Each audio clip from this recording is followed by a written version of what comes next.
Friends, ನಾನಿವತ್ತಿನ ದಿನ chia seeds ಬಗ್ಗೆ ಹೇಳ್ತಾ ಇದ್ದೀನಿ.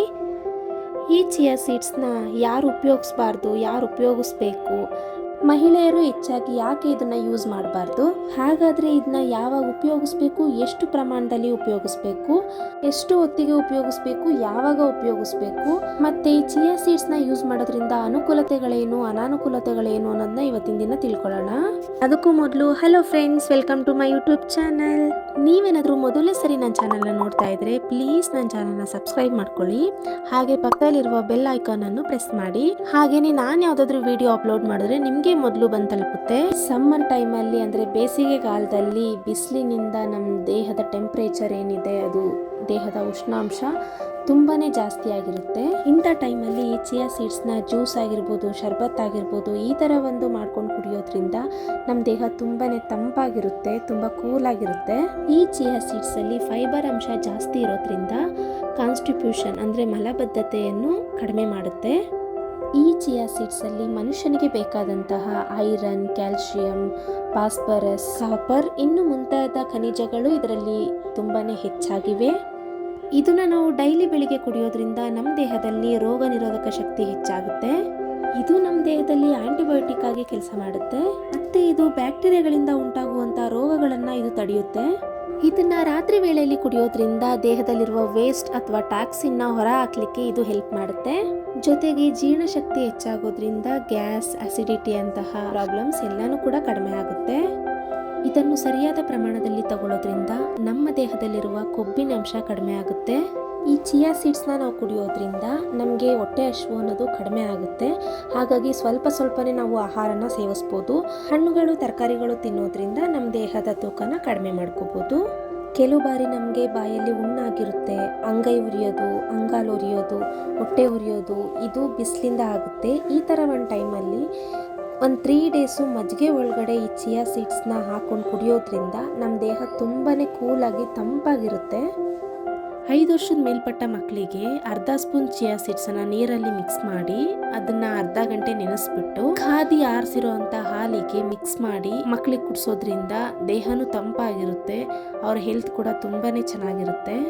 ಮನೆಯಲ್ಲಿ ನೀವು ಯಾವುದೇ ಜ್ಯೂಸ್ ಮಾಡಲಿ, orange juice, apple juice, pineapple juice ಯಾವುದೇ ಮಾಡಿದ್ರೂ 1 ಸ್ಪೂನ್ ಚಿಯಾ ಸೀಡ್ಸ್ ನೆನೆಸಿರೋದನ್ನ ಈ ಥರ ಹಾಕೊಂಡು ಕುಡಿಯೋದ್ರಿಂದ ನಮ್ಮ ಆರೋಗ್ಯನೂ ವೃದ್ಧಿಸುತ್ತೆ, ಟೇಸ್ಟ್ ಕೂಡ ತುಂಬಾ ಚೆನ್ನಾಗಿರುತ್ತೆ. ಈ ಚಿಯಾ ಸೀಡ್ಸ್ ಜ್ಯೂಸ್ನ ನಾವು ಕುಡಿಯೋದ್ರಿಂದ ನಮ್ಮ ದೇಹದಲ್ಲಿರುವ ಟಾಕ್ಸಿನ್ ಅಂಶ ಏನಿರುತ್ತೆ ಅದು ಹೊರ ಹಾಕುತ್ತೆ ಮತ್ತು ನಮ್ಮ ಸ್ಕಿನ್ ಬ್ರೈಟ್ ಆಗೋದಕ್ಕೆ ಹೆಲ್ಪ್ ಮಾಡುತ್ತೆ. ಹಾಗೆಯೇ ಕೂದಲೇನಾದರೂ ಉದುರೋ ಸಮಸ್ಯೆ ಇದ್ದರೆ ಅದು ಕೂಡ ಕಂಟ್ರೋಲ್ ಆಗಿ ಅದು ಕೂಡ ಕಡಿಮೆ ಆಗುತ್ತೆ. ನಿಮಗೇನಾದರೂ ಫೇಸಲ್ಲಿ ಪಿಂಪಲ್ಸ್ ಇತ್ತು ಅಂದರೆ ಅದು ಕೂಡ ರಿಮೂವ್ ಆಗುತ್ತೆ. ನಿಮ್ಮ ಫೇಸ್ ತುಂಬ ಚೆನ್ನಾಗಿ ಹೊಳೆಯೋ ಥರ ಇದು ಹೆಲ್ಪ್ ಮಾಡುತ್ತೆ. ಈ ಚಿಯಾ ಸೀಡ್ಸನ್ನು ಶುಗರ್ ಪೇಷಂಟ್ಸ್ ಕೂಡ ಯೂಸ್ ಮಾಡ್ಬೋದು. ಇದನ್ನು ಸರಿಯಾದ ಪ್ರಮಾಣದಲ್ಲಿ 1 ಸ್ಪೂನ್ ಕುಡಿಯೋದ್ರಿಂದ ಆರಾಮಾಗಿ ಅವರು ಶುಗರ್ನ ಕಂಟ್ರೋಲ್ ಮಾಡ್ಕೊಬೋದು. ಹಾಗೆ BP ಪೇಷಂಟ್ ಕೂಡ ಇದನ್ನು ನಾವು ಯೂಸ್ ಮಾಡ್ಬೋದು. ಅವರು ಯೂಸ್ ಮಾಡೋದ್ರಿಂದ ಅವ್ರ ಆರೋಗ್ಯದಲ್ಲಿ ಏನೇ ಏರುಪೇರಿದ್ರೂ ಎಲ್ಲನೂ ಕೂಡ ಕಂಟ್ರೋಲ್ ಆಗುತ್ತೆ. ಬೆಳಿಗ್ಗೆ ಸೌತೆಕಾಯಿ ಜ್ಯೂಸ್ ಜೊತೆಗೆ 1 ಸ್ಪೂನ್ ಚಿಯಾ ಸೀಡ್ಸ್ ಹಾಕಿ ಕುಡಿಯೋದ್ರಿಂದ ಫೇಸಲ್ಲಿ ಯಾವುದೇ ಪ್ರಾಬ್ಲಮ್ಸ್ ಇದ್ರೂ ಎಲ್ಲನೂ ರಿಮೂವ್ ಆಗುತ್ತೆ. ಹಾಗೆಯೇ ವೆಯ್ಟ್ ಲಾಸ್ ಮಾಡೋದಕ್ಕೂ ಇದು ತುಂಬಾ ಚೆನ್ನಾಗಿ ಹೆಲ್ಪ್ ಆಗುತ್ತೆ. ಈ ಚಿಯಾ ಸೀಡ್ಸ್ನ ಯಾರು ಯೂಸ್ ಮಾಡಬಾರ್ದು ಅಂತ ಅಂದರೆ ಗರ್ಭಿಣಿ ಸ್ತ್ರೀಯರು, ಅಂದರೆ ಯಾರು ಪ್ರೆಗ್ನೆಂಟ್ ಇರ್ತಾರೆ ಅವರು ಯಾವುದೇ ಕಾರಣಕ್ಕೂ ಚಿಯಾ ಸೀಡ್ಸ್ ಮತ್ತು ಸಬ್ಜಾ ಬೀಜ ಅಂತ ಹೇಳ್ತಾರಲ್ಲ ಅದೆರಡೂ ಕೂಡ ಯೂಸ್ ಮಾಡಬಾರ್ದು. ಯಾಕೆ ಅಂತಂದರೆ ಅವರಿಗೆ ಯೂರಿನಲ್ ಇನ್ಫೆಕ್ಷನ್ ಆಗುತ್ತೆ. ಹಾಗೆಯೇ ಯಾರು ಬ್ರೆಸ್ಟ್ ಫೀಡಿಂಗ್ ಮಾಡ್ತಾ ಇರ್ತಾರೆ, ಯಾರು ಮಕ್ಕಳಿಗೆ ಎದೆ ಹಾಲು ಕುಡಿಸ್ತಾ ಇರ್ತಾರೆ ಅವ್ರು ಸಹ ಇದನ್ನು ಅವಾಯ್ಡ್ ಮಾಡೋದು ತುಂಬಾ ಒಳ್ಳೆಯದು. ಮಕ್ಕಳಿಗೆ 1 ವರ್ಷ ಆಗಿದ್ರೆ ಮಾತ್ರ ಕುಡಿಬೋದು. ಮಹಿಳೆಯರು ಚಿಯಾ ಸೀಡ್ಸ್ನ ಕುಡಿಲೇಬಾರ್ದು ಅಂತ ಏನಿಲ್ಲ, ಅಪರೂಪಕ್ಕೆ ಕುಡಿದ್ರೆ ಆರೋಗ್ಯಕ್ಕೂ ತುಂಬಾ ಒಳ್ಳೆಯದು. ವೆಯ್ಟ್ ಲಾಸ್ ಮಾಡಬೇಕು ಅಂತ ಹೇಳಿ ತಿಂಗಳಾನುಗಟ್ಟಲೆ, ವರ್ಷಾನುಗಟ್ಟಲೆ ಇದನ್ನ ಕುಡಿತಾ ಬಂದ್ರಿ ಅಂದರೆ ಪೀರಿಯಡ್ಸಲ್ಲಿ ಏರುಪೇರಾಗುತ್ತೆ. ಹಾಗೆ ಎಲ್ರಿಗೂ ಆಗಲ್ಲ, ಕೆಲವರಿಗೆ ಮಾತ್ರನೇ ಆಗುತ್ತೆ.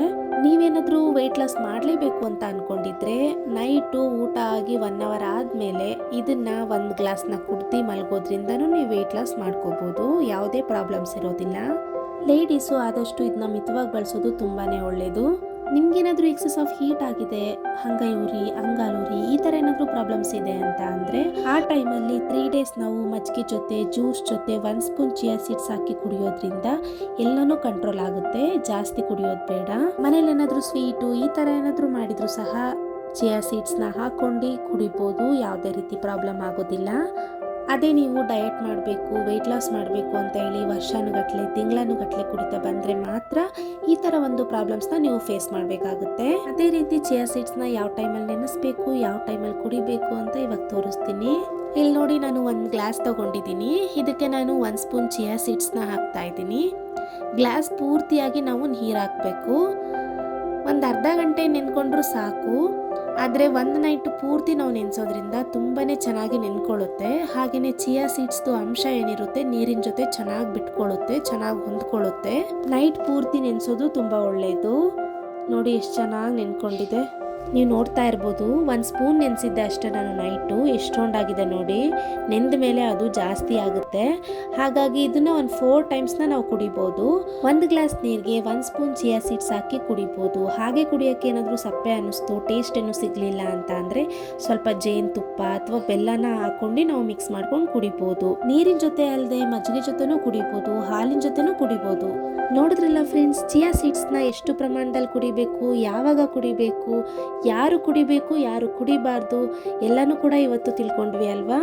ಈ ಇನ್ಫಾರ್ಮೇಟಿವ್ ವಿಡಿಯೋ ನಿಮ್ಗೆ ಇಷ್ಟ ಆಗಿದೆ, ಪ್ಲೀಸ್ ನನ್ನ ವಿಡಿಯೋಗೊಂದು ಲೈಕ್ ಮಾಡಿ, ಶೇರ್ ಮಾಡಿ ಹಾಗೂ ಕಮೆಂಟ್ ಮಾಡಿ ಅಂತ ಹೇಳ್ತಾ ಮತ್ತೆ ನಾನು ಇನ್ನೊಂದು ಹೊಸ ಇನ್ಫಾರ್ಮೇಟಿವ್ ವಿಡಿಯೋ ಜೊತೆಗೆ ಬರ್ತೀನಿ.